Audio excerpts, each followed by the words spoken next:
Green line issue, pink line issue और motherboard dead, ये issue काफ़ी ज़्यादा हो रहे हैं और ये मैटर काफ़ी ज़्यादा बड़ा हो रहा है। मैंने इस पे ऑलरेडी एक वीडियो बना दी है।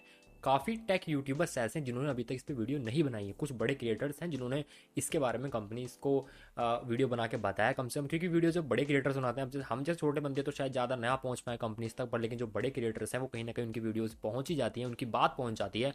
तो मैं ये चाहता हूँ कि टेक कैटेगरी के जितने भी चैनल आते हैं, सिर्फ डब्बे खोल के फ़ोन दिखाने से काम नहीं होगा, है ना, या फिर फ़ोन के बारे में बताने से काम नहीं होगा। जो इशूज़ हैं उनके बारे में भी कम से कम एक वीडियो तो बनती है भाई। ब्रांड्स के बारे में उनको तक कम से कम उनके तक आवाज़ तो पहुंचे। अगर आप छोटे टेक यूट्यूबर भी हैं तो भी आप वीडियो बनाएं इस बारे में। कम से कम आपकी वीडियो नहीं तो कम से कम किसी दूसरे की, लेकिन कम से कम एक प्रेशर तो बनता है कंपनीज पे, और इसका जवाब देना पड़ेगा उन्हें यूजर्स को कि इसका सोल्यूशन क्या है। तो आज बात करेंगे इसी मदरबोर्ड डेड, ग्रीन लाइन और पिंक लाइन इशू के बारे में। हेलो दोस्तों, मेरा नाम है रोहित और स्वागत है आप सभी का एक और लेटेस्ट टेक वीडियो में।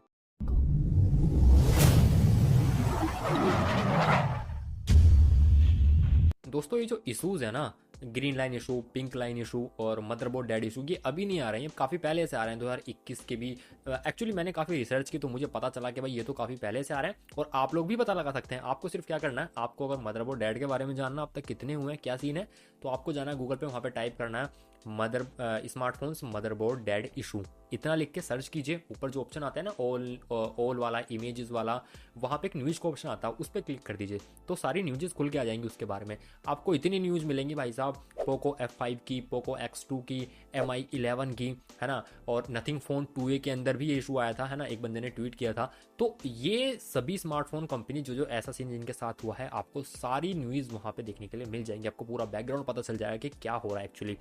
तो जितना मेरे रिसर्च में सामने आया, मैंने चीज़ें देखी हैं, तो ग्रीन लाइन इशू और पिंक लाइन इशू या मदरबोर्ड डेड इशू ज़्यादातर लोग कंप्लेन करते हैं कि हमने अपडेट किया और वो आ गया। अब मैं आपको यहाँ पे एक छोटी सी बात बताता हूँ कि जितना भी कंक्लूजन निकल के आया अब तक, वो यही आया कि सॉफ्टवेयर के थ्रू अगर अपडेट करने के बाद में आपके फ़ोन में green line pink line issue आ रहा है या फिर फ़ोन डेड हो रहा है, वैसे हम बात करते हैं पहले ग्रीन लाइन और पिंक लाइन इशू की, अगर वो आ रहा है अपडेट करने के बाद में, तो वहाँ पे ये कहा जाता है कि जो इलेक्ट्रिसिटी है वो फ्लक्चुएट करती है ना, जो वोल्टेज होती है, जिसकी वजह से जो ये ग्रीन लाइन इशू है डिस्प्ले के अंदर आ जाता है। डिस्प्ले के जो एलईडीज़ हैं वो सारे मतलब ख़राब हो जाते हैं, जो भी सारी चीज़ है कुल मिला के मोटा मोटा ये है कि वोल्टेज में इशूज़ के कारण ये चीज़ें होती हैं, वोल्टेज फ्लक्चुएशन होता है फ़ोन के अंदर, ठीक है। इतनी बात बताई जाती है जिसकी वजह से ग्रीन लाइन आ जाती है।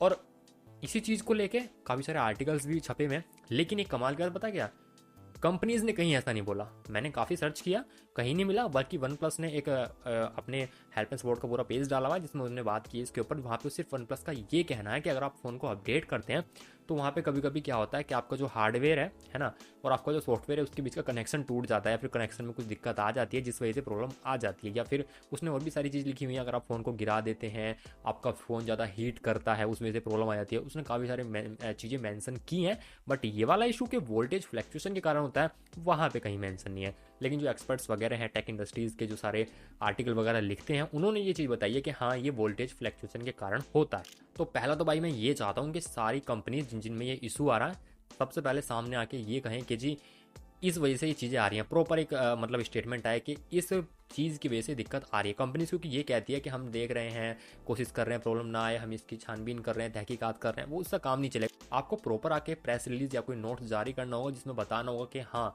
इस वजह से हमारे स्मार्टफोन्स की डिस्प्लेज में ग्रीन लाइन इशू आ रहा है। ये किस किस में आ रहा है, ये पहले सैमसंग में और वन प्लस में आता था, और अब ये वीवो और मोटो में भी आने लगा है। मैंने जो पहले वीडियो बनाई थी कुछ टाइम पहले, उस पर मुझे ढेरों लोग कमेंट कर रहे हैं कि भाई हमारे मोटो के फ़ोन में ग्रीन लाइन इशू आ गया है। अब ग्रीन लाइन इशू का क्या है, ज़्यादातर ये तभी होता है जब गारंटी खत्म हो जाती है। गारंटी खत्म होने के बाद सर्विस सेंटर पे जाओगे, वो कहेंगे जी गारंटी में नहीं है, डिस्प्ले डलवा लो, पैसे दे दो, ठीक है।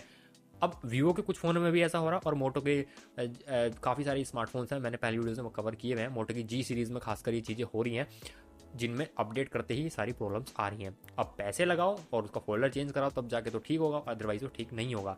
गारंटी में तो शायद एक बार को वो कर भी दें, लेकिन विदाउट गारंटी वो बिल्कुल भी ठीक नहीं करेंगे। आपको पैसा देना तभी जाके आपका ठीक हो सकता है। अब प्रॉब्लम तो ये है ना कि पैसा देने, गारंटी खत्म होने के बाद ही ये चीज़ें होती हैं, तो पैसा देना ही पड़ेगा आपको। कंपनी की तरफ से कोई अनाउंसमेंट नहीं की गई। जैसे वन प्लस या सैमसंग ने पहले स्कीम्स रखी थी लाइफ टाइम डिस्प्ले वारंटी की, या फिर कुछ परसेंट पैसे कम करने की, ये सारी चीज़ें इन्होंने अनाउंसमेंट की हुई हैं पहले। लेकिन इन लोगों ने भी टर्म्स एंड कंडीशन कुछ लगाई हैं, उसके बावजूद उसके बाद में लोग जो है फ्री में स्क्रीन रिप्लेसमेंट करके देते हैं। लेकिन मोटो ने अभी तक कुछ भी नहीं किया। और मैं ये मानता हूँ कि life time free screen replacement या फिर आप कुछ परसेंट डिस्काउंट दे दोगे गारंटी खत्म होने के बाद भी, कि अगर आपके फ़ोन की गारंटी खत्म हो गई, ग्रीन लाइन इशू आता है, तो आपको इतना परसेंट डिस्काउंट दे देंगे। उससे भी काम नहीं चलने वाला। हमको प्रॉपर रेजोल्यूशन चाहिए, इस चीज़ का सोल्यूशन चाहिए कि भाई जो ग्रीन लाइन इशू है वो इस कारण से आ रही है और अब आगे से नहीं आएगी क्योंकि हमने इसको बेटर कर लिया, दैट्स ऑल। क्योंकि आज के टाइम में क्या हो रहा है ना, सभी स्मार्टफोन कंपनीज भाई साहब, कोई 300 वॉट की फास्ट चार्जिंग निकाल रहा है, कोई ट्राई फोल्ड स्मार्टफोन ला रहा है ना, कोई खुलने वाला ला रहा है, कोई मुड़ने वाला ला रहा है, कोई एआई ला रहा है, वो कह रहे हैं हम तो जी बहुत आगे निकल गए टेक इंडस्ट्री में। आप आगे कहाँ निकल गए? आपने एलसीडी से जैसे ही ओएलईडी या एमोलेड में स्विच किया, आपके पास ग्रीन लाइन वाला इशू आ गया है ना, जो अपडेट करने पे आ रहा है। आपको, आप पर अभी तक 4 से 5 साल में वो तो सोल्व हुआ नहीं है। आप टेक्नोलॉजी में आगे बढ़ते जा रहे हैं, लेकिन जो आपका बेस है वो तो खराब पड़ा है। आप ऊपर बिल्डिंग बनाते जा रहे हैं, उसके तो उसका फ़ायदा क्या है ना, बेस तो मजबूत होना चाहिए। तो आपकी जो डिस्प्लेज है वही इतनी ख़राब है, और फिर आप क्या ही कर रहे हैं। और आपको एक कमाल की बात बताता हूँ मैं, जितना मैंने रिसर्च किया, मैंने देखा, तो मैंने ये पाया कि जब भी कोई अपडेट आता है किसी भी चीज़ के अंदर, हम फ़ोन की बात कर रहे हैं तो फ़ोन की ही करते हैं चलिए, कोई एंड्रॉयड अपडेट, कोई सिक्योरिटी पैच अपडेट आता है ना, उससे पहले जो ब्रांड्स हैं वो उसको इंटरनली टेस्ट करते हैं। कोई भी अपडेट हो उसको पहले इंटरनली टेस्ट किया जाता है और उसके बाद में उसको रिलीज़ किया जाता है, ठीक है। अब जब आप लोग टेस्ट करते हैं तो क्या आपको ये इश्यूज नहीं आते जो कि जनता को आ जाते हैं? आपने रिलीज़ किया, उसने अपडेट किया, बेचारे को उसके में ग्रीन लाइन आ गई, आपके में नहीं आई थी क्या? सोचने वाली बात है ना। और आप ऐसा तो है नहीं कि सिर्फ एक बार ही टेस्ट करते हैं, एक फ़ोन में टेस्ट किया, हो गया पास तो कर दिया। अब कई स्टेप्स में, कई बारी में चेक करते होगे ना चीज़ों को। अब जैसे व्हाट्सअप है, व्हाट्सअप का अगर बीटा आपने ज्वाइन कर लिया, तो बीटा में व्हाट्सअप क्या करता है कि कुछ यूजर्स को सिर्फ शुरू में वो अपडेट देता है चेक करने के लिए, फीडबैक लेने के लिए कि काम कैसा कर रहा है हमारा फीचर। उन्हें लगता है कि भाई हाँ 1-2 महीने की या फिर कुछ 15-20 दिन की टेस्टिंग हो चुकी है, लोगों का अच्छा रिस्पॉन्स है, कोई दिक्कत नहीं आ रही, कोई बग नहीं है, फिर वो सभी के लिए रोल आउट करते हैं। ऐसी ही चीज़ें होती हैं इनके साथ में। इनमें या तो बीटा वर्जन में लॉन्च किया जाता है। अब जैसे एंड्रॉइड 15 है, उसको पहले डेवलपर बीटा 1 में लॉन्च किया गया है ना, फिर डेवलपर प्रीव्यू 2 में लॉन्च किया गया, तो वो इसीलिए लॉन्च होता है ताकि कुछ फीडबैक मिल सके लोगों की तरफ से कि जी ये बग है, इसको फिक्स कर दो, ये कर दो, ये कर दो। लेकिन कंपनी पे 4 से 5 साल में सिर्फ एक वो ग्रीन लाइन का इशू ही सॉल्व नहीं हो रहा है, जबकि इंटरनली टेस्टिंग भी की जाती है। अब फिलहाल आप लोग सोच रहे होंगे कि भाई इसका सोल्यूशन क्या है। तो देखिए दोस्तों, पहली बात, अगर आपके फ़ोन में ग्रीन लाइन आ चुकी है तो उसके लिए यार मैं प्लीज़ सॉरी, क्योंकि मैं कुछ नहीं कर सकता उसमें। आप लोग को डिस्प्ले चेंज करानी है, उसका यही सोल्यूशन और कोई सोल्यूशन नहीं है।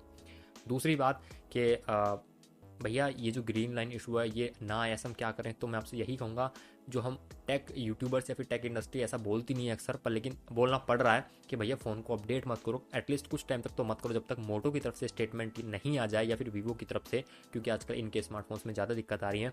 जब तक ये कंपनी प्रॉपर स्टेटमेंट ना दे दे कि आगे क्या करना है, तब तक मैं रिकमेंड करूँगा कि आप अपडेट ना करें, ना ही कोई एंड्रॉयड, ना ही कोई सिक्योरिटी पैच, कुछ अपडेट मत करो अभी। अपने फ़ोन को ऐसे ही चलाओ, अपडेट आ रहा है तो इग्नोर करो। और ये कोशिश करना कि अगर आप अपडेट नहीं कर रहे हो तो अपने फ़ोन के अंदर कोई थर्ड पार्टी वेबसाइट ओपन मत करो, कोई मतलब गलत सलत वेबसाइट जिसका आपको पता ना हो, अनजान लिंक पे क्लिक मत करो। और साथ में कोई भी third party APK, mod APK download मत करो, क्योंकि सिक्योरिटी पैच अपडेट आ रहे हैं, आप अपडेट कर नहीं रहे हो, कोई ऐप इंस्टॉल कर रहे हो तो आपकी फ़ोन में वल्नरेबिलिटीज़ आ जाती हैं, बग्स आ जाते हैं, तो वो दिक्कत कर सकते हैं। इसलिए नॉर्मल अपना फ़ोन चलाओ, लेकिन अपडेट मत करो। मेरी रिकमेंडेशन यही है, क्योंकि पता चला आपने अभी अपडेट किया, आपके फ़ोन में ग्रीन लाइन आ जाएगी तो दिक्कत आ जाएगी। तो इसलिए कम से कम कुछ दिन रुक जाओ, जब तक कोई ऑफिशियल स्टेटमेंट अगर आती है मोटरोला की तरफ से, तो फिर देखने वाली बात होती है। लेकिन मेरे दिमाग में छोटी सी चीज़ है जो मैं बोलना चाह रहा हूँ, मुझे नहीं पता कहाँ तक सच है, बट लेकिन या फिर ठीक है नहीं है, पर मैं बोल रहा हूँ आप लोगों के सामने, क्योंकि मैं भी एज ए यूज़र ही तो हूँ भाई, मैं भी तो फ़ोन यूज़ ही करता हूँ ना। तो मेरे मन में एक बात ये है कि इसके 2 रीज़न हो सकते हैं, है ना, ग्रीन लाइन इशू आने के। पहला थोड़ा सा ये कंट्रोवर्शियल हो सकता है, पर मैं बोल देता हूँ। पहला तो ये कि भाई या तो कंपनी जानबूझ के करती है, ठीक है, जानबूझ के ऐसे बगी अपडेट्स देती हैं ताकि आपका फ़ोन ख़राब हो, क्योंकि आपको 1-1.5 साल 2 साल हो चुकी हैं और कंपनी नहीं चाहती कि आप ज़्यादा यूज़ करें नया फ़ोन, तभी तो लोग हैं जब पुराना ख़राब होगा। या तो ये रीज़न है, मैं साफ साफ कहता हूँ। या फिर दूसरा रीज़न ये है कि कंपनी ऐसा नहीं कर रही जानबूझ के, बट ये हो रहा है, लेकिन यहाँ पे भी कंपनी की गलती है, कंपनी पे ठीक ही नहीं हो पा रहा। कंपनी अपनी गलती ही नहीं पकड़ पा रही कि हम क्या ऐसा कर रहे हैं जिस वजह से हमारे फ़ोन्स में ये प्रॉब्लम आ रही है। दोनों साइड में कंपनी की ही गलती है, मैं ये मानता हूँ, क्योंकि यूज़र की क्या गलती है, उसकी गारंटी खत्म हो गई, लेकिन आप उसको अपडेट दे रहे हो, वो अपडेट पुश कर रहे हो, वो अपडेट इंस्टॉल कर रहा है, उसका फ़ोन ख़राब हो रहा है, तो गलती तो आपकी है ना, क्योंकि आपने अपडेट ही ऐसा बगी वाला दिया जिसकी वजह से दिक्कत आ रही है। तो मैं कहीं ना कहीं मानता हूँ कंपनी की ही गलती है, और सभी ब्रांड्स को इस पर ध्यान देना चाहिए, क्योंकि पहले वन प्लस में था, फिर सैमसंग में था, उसके बाद मोटो और वीवो में आया, और आगे पता नहीं अब किसकी बारी आ सकती है, क्योंकि और नथिंग के 2 में भी ये आ चुकी है चीज़, मैंने आपको बता दी है। आगे कोई और से ब्रांड की बारी आ सकती है, अब पता नहीं किस किस के अंदर आएगी। हालांकि सैमसंग के अंदर भी पहले चीज़ें आई थी। और मदरबोर्ड डेड इशू भी काफ़ी ज़्यादा होता है भाई साहब, आजकल इतना नहीं है बट लेकिन पहले काफ़ी था। और कोई ज़्यादा सोचने या हैरान करने वाली बात नहीं है अगर दोबारा से ये इतना ज़्यादा हो जाए मदरबोर्ड डेड इशू भी कि आपने फ़ोन अपडेट किया, आपका मदरबोर्ड डेड हो गया। पहले काफ़ी कैमरे क्रैशेस होते थे ना, कैमरे काम नहीं कर रहे हैं, कोई ऐप काम नहीं कर रहा, क्रैशेस काफ़ी ज़्यादा होते थे स्मार्टफोन्स के अंदर, बट अब वो तो स्टिल अब थोड़े कम हुए हैं, बट लेकिन ग्रीन लाइन इशू अब भी बना हुआ है। 2024 खत्म होने को है, आप 5G यूज़ कर रहे हैं, 6G की तैयारियां स्टार्ट हो चुकी हैं, ट्राईफोल्ड स्मार्टफोन्स आ चुके हैं, AI का ज़माना आ चुका है, टेक्स्ट टू वीडियो बना रहे हैं, वीडियो टू टेक्स्ट बना रहे हैं, टेक्स्ट टू पिक्चर्स आप क्रिएट कर रहे हैं, AI से सारे काम करवा रहे हैं, AI के न्यूज़ एंकर्स आ गए हैं। उसके बावजूद सिर्फ एक अपडेट की वजह से आपके फ़ोन में ग्रीन लाइन इशू आ रहा है, आप इसको सॉल्व नहीं कर पाए, बाकी आप पता नहीं क्या ही कर लिया आप लोगों ने, है ना। तो ये एक मेजर प्रॉब्लम है लोगों की, यूजर्स की मेजर प्रॉब्लम है। मोटो वालों से मैं खास कर कहूँगा भाई साहब फ़ोन को अपडेट ना करो तो ज़्यादा बेटर है, मेरी बात मान लो। बाकी स्मार्टफोन कंपनीज चाहे वो कोई भी हो, सभी को इस पर ध्यान देने की ज़रूरत है। बहुत बड़ी दिक्कत है ये टेक इंडस्ट्रीज़ के अंदर आज के टाइम में, और मैं ये चाहता हूँ कि जितने भी टेक यूट्यूबर हैं, छोटा या बड़ा, कम से कम एक एक वीडियो तो बनाएं यार इस टॉपिक पे, ताकि कहीं ना कहीं कंपनी तक पहुँचे और चीज़ों को जल्दी से जल्दी रिजॉल्व किया जाए। आज की वीडियो में सिर्फ इतना ही, और आप मुझे कमेंट करके बता सकते हैं अगर आपके साथ भी कभी अपडेट करने के बाद में कोई प्रॉब्लम आई हो, जैसे कि आपका फ़ोन का मदरबोर्ड डेड हो गया, कैमरा काम नहीं कर रहा, या फिर ग्रीन लाइन इशू आ गया। कौन सा फ़ोन था, कौन सा मॉडल था, कब इशू आया, आप सब मुझे बता सकते हैं कमेंट का बॉक्स में कमेंट करके, कम से कम पता तो चले कितने लोगों के साथ में क्या दिक्कतें आ रही हैं। आज की वीडियो में सिर्फ इतना ही। वीडियो को लाइक करना, वीडियो को ज़्यादा से ज़्यादा शेयर जरूर करना, चैनल प्लीज सब्सक्राइब करके बेल आइकन ऑन करना। मिलूंगा आप लोगों से ऐसी किसी नेक्स्ट टेक वीडियो में, तब तक के लिए जय हिंद, वंदे मातरम।